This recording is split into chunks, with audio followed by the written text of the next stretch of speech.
On the 62nd day of being on the road with the pandemic, we are now in the city of Hyderabad, in its old city in the area of Shastripuram, where MIM leader Asaduddin Owaisi has just come to distribute food to those who are most impoverished, auto drivers among them. आपसे शुरू में ये पूछती हूँ कि lockdown जो है, मुझे तो अब 10 प्रदेश में मैं घूम चुकी हूँ, मुझे लगता है ये गलती है, लेकिन यहाँ पर Telangana government seems to be in support of it. आपको क्या लगता है? बरखा, मैं तो इस पर एक आर्टिकल लिखा हूँ और मैंने ये कहा है कि एक लॉकडाउन अनकॉन्स्टिट्यूशनल है, अनप्लान्ड है. इसका एपिडेमिक एक्ट और एनडीएमए को इस्तेमाल करके लॉकडाउन करना ये बिल्कुल गलत है. दिल्ली में बैठे हुए चंद लोग ये नहीं तय कर सकते कि हैदराबाद में कौन सा पूरा हैदराबाद बंद होना चाहिए, कौन सा नहीं बंद होना चाहिए, और ये बिल्कुल गलत है. ये मैं इसके फेवर में नहीं था. हाँ, यकीनन सोशल डिस्टेंसिंग हो, थोड़ा बहुत कर्फ्यू हो, ये सब सही था, मगर गवर्नमेंट से कोई हेल्प नहीं, कहीं सेंट्रल गवर्नमेंट से कोई हेल्प नहीं. तो ये लॉकडाउन कैसा है? तो गरीब तो मर रहा है. कई लोग मुझसे कह रहे हैं कि असद साहब या तो कोविड से मर जाएंगे, गरीबी से पहले मर जाएंगे हम. एक्चुअली मुझे बहुत लोग मिले असद भाई, माइग्रेंट वर्कर्स बोलते, हाईवे आफ्टर हाईवे पे उन्होंने यही बोला कि हम वायरस से पहले गरीबी से मरेंगे. लेकिन आपने अनकॉन्स्टिट्यूशनल क्यों बोला है? इसलिए कि कौन से कॉन्स्टिट्यूशनल प्रोविजन में आपने लॉकडाउन किया है? कहाँ है? एपिडेमिक एक्ट में कहाँ लिखा हुआ है? एनडीएमए एक्ट में कहाँ लिखा हुआ है? एनडीएमए एक्ट में लिखा हुआ है कि आप कंसल्ट करेंगे, कोऑपरेट करेंगे, गवर्नमेंट को हेल्प करेंगे. और अफसोस की बात यह है कि पूरे इंडिया में सब लोग उसको कबूल कर लिया, इवन अपोजिशन रूल स्टेट्स. ये तो गलत है. इसका प्रोविजन ही नहीं है कि कैसा आप तय करेंगे कि लॉकडाउन कर दो, पूरा बंद कर दो. ये फिर कोई दिल्ली में बैठ के बोलेगा कि नहीं हैदराबाद बंद रहेगा, अतराफ में खुला रहेगा. तो ये बिल्कुल ही, यानी कौन तय करेगा? ये इनको क्या मालूम हैदराबाद के बारे में? लेकिन आपने जिक्र किया कि नॉन बीजेपी स्टेट्स क्या कर रहे हैं, और मैं आपसे यही पूछना चाहती हूँ कि बहुत से जो चीफ मिनिस्टर्स हैं, opposition chief ministers, they are in favour of an even harder lockdown. अब आप तेलंगाना में देख लीजिए, are you in agreement with the state government? नहीं, यकीनन हम यहाँ पर स्टेट गवर्नमेंट की अलाई हैं, तायद कर रहे हैं, मगर मैं इस लॉकडाउन के फर्दर एक्सटेंशन के खिलाफ हूँ. यकीनन कर्फ्यू रखिए, आप रिलीजियस प्लेसेस को बंद रखना है, थोड़े दिन के लिए बंद रखिए. मॉल्स है, सिनेमा हॉल्स है, पर दूसरा तो इकोनॉमिक एक्टिविटी होना चाहिए ना. कहाँ से ला के देंगे आप? इन्हें इतनी गुर्बत है, इतनी भूख मैंने जिंदगी में अपनी पॉलिटिकल लाइफ में नहीं देखी है. मेरे को 25 साल हो गए पॉलिटिक्स में, मगर कभी इतना नहीं देखा मैं. जो लोग भूख के लिए, खाने के लिए, पैसों के लिए तड़प रहे हैं.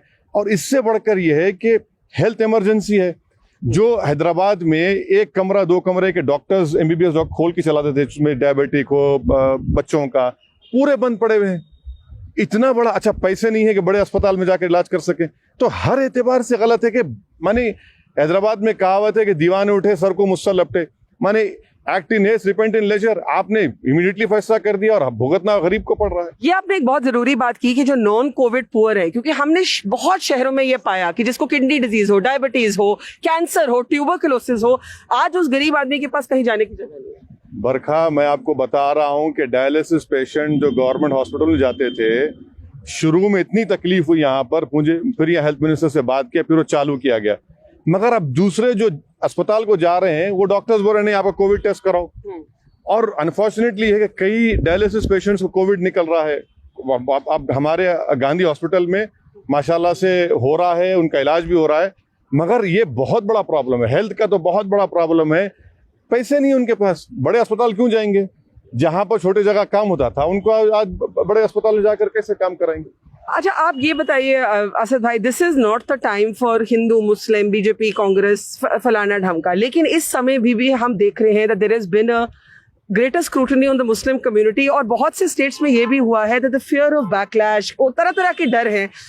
इन मेनी मुस्लिम नेबरहुड्स लोग खुद वॉलंटियर करके इंफॉर्मेशन नहीं दे रहे. यहाँ पे क्या एक्सपीरियंस है? नहीं, यहाँ पर जब ये शुरू हुआ था, सबसे पहले वर्का तेलंगाना स्टेट ने ही दिल्ली में यूनियन गवर्नमेंट को बताया था कि जो तबलीगी जमात के इंडोनेशिया से लोग आए थे, करीम नगर उनका टेस्ट किया था, तो मालूम है कि उनको कोविड निकला. इमीडिएटली हम गवर्नमेंट को इन्फॉर्म किए, यूनियन गवर्नमेंट को. वो लोग तो 8-10 दिन अपना वेस्ट किए उसमें. उसके बाद सीएम और गवर्नमेंट मुझे बोले, और जितने कैसे ये टाइम कैसे वेस्ट हुआ अकॉर्डिंग टू जो इंडोनेशिया से जमात हैदराबाद आकर करीम नगर गई थी, यहाँ से 150-200 किलोमीटर पर है, उनका टेस्ट करवाया गया, उनको मालूम है सबको कोविड निकला. इमीडिएटली उन्होंने कहा कि भाई ये बाहर से लोग आए हुए हैं, इनको कोविड निकला है। खैर वो सोते रहे वहां पर, मगर उसके बाद चीफ मिनिस्टर और ने खास तौर से मुझसे कहा कि असद भाई जितने लोग हैदराबाद तेलंगाना तबलीगी जमात के मरकज गए थे उनके सबको आप टेस्ट करवाना लाना। तो तबलीगी जमात वाले विद इन 12 आवर्स मुझे 650 की नामों की लिस्ट दी है, गवर्नमेंट भी दी थी। खैर उसमें से जो भी थे 500 के करीब लोगों को लेकर गए, उनको टेस्ट करवाया, उनको क्वारंटीन हुआ, बहुत से लोगों को पॉजिटिव निकला। लेडीज को बच्चों के साथ उनको 2-2 हफ्ते क्वारंटाइन किए। तो यहाँ तेलंगाना गवर्नमेंट का तो शुक्रगुजार हूँ कि वो लोग पूरा कोऑपरेट किए, हम भी डे 1 से कोऑपरेट कर रहे हैं। So how do you see this overall situation? ये जो एक फोकस रहा है तबलीगी जमात पर, आप कम से कम ये मानने के लिए तैयार हैं कि दिल्ली में जो हुआ वो गलत हुआ? क्योंकि केटी रामाराव ने मुझे कहा कि 50% of Hyderabad cases were traced back to Tablighi Jamaat. नहीं, तबलीगी जमात को इसका जिम्मेदार खड़ा करना बिल्कुल गलत बात है। बरखा सबसे पहले केरल में 3 लोग आए थे जनवरी में, उसके बाद इटालियन टूरिस्ट थे, और फिर ऐसे कई रिलीजियस प्लेसेस पर वैष्णो देवी में लोग फंस गए, तो वहां उनको फंस गए कहा गया, यहाँ पर उनको कहा जा रहा है कि आप लोग फैला दिए। नांदेड़ महाराष्ट्र में भी हमारे सिख भाई थे, वो भी हुआ है। यकीनन अगर आप बोलेंगे भाई मैं आपके घर को आया था, आपकी अखलाकी जिम्मेदारी थी, मैं मानता हूँ, मगर ये बोलना है कि मुसलमान और इस्लाम तबलीगी जमात फैलाए, बिल्कुल गलत है।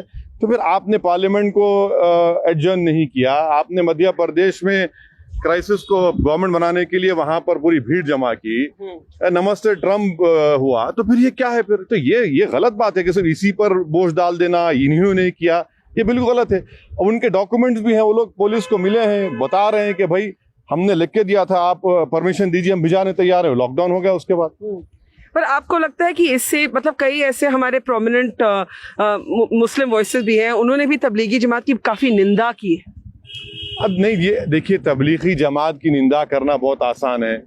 अब जब वो उनके चीफ मौलाना साद का वॉइस के सैंपल इंडियन एक्सप्रेस की रिपोर्ट आई, अब जब उसके बाद सब बोले अरे भाई तो गलत हुआ, ये तो हमने गलत कहा था, वो रिट्रैक्ट भी कर रहे। यानी ये अजीब व गरीब माहौल है। बरखा देखिए, जर्नलिस्ट काम कर रहा है तो एक आदमी है जो उस पर पूरा नूर नजर है।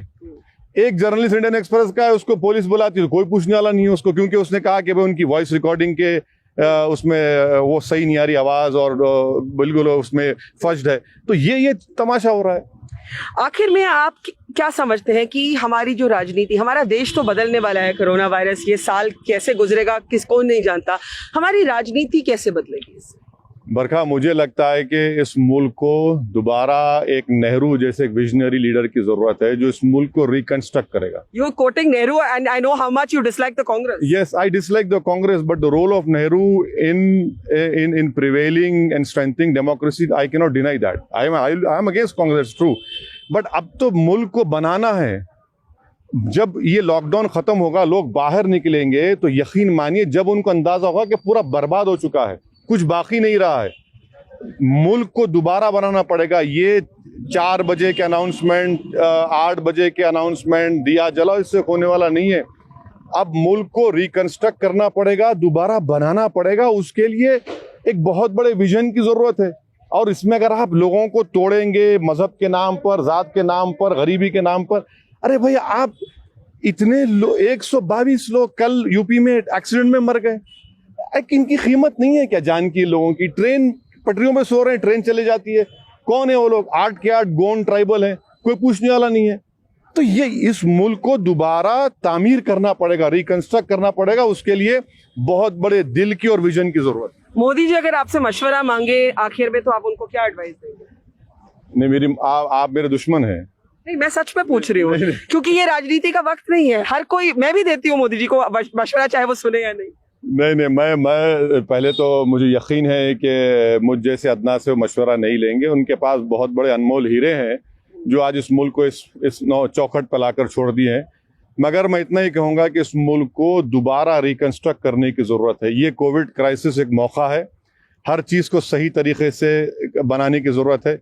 यही हम मशवरा दे सकते हैं, मगर ये कब होगा? जब आप लोगों को साथ लेके चलेंगे। अगर आप जो आपके खिलाफ है तो ठीक है, खिलाफ रहने दीजिए, मगर नहीं वो एंटी नेशनल है, वो हमारी लाइन फॉलो नहीं करता, वो गंदा है, वो फुला है, तो ये तो नहीं चलेगा ना। असद ओवैसी, बहुत बहुत शुक्रिया। Asaduddin Owaisi calling not just for a reconstruction of the economy but for a reconstruction of the Indian nation. here in Hyderabad on day 62 of reporting on the road with the pandemic.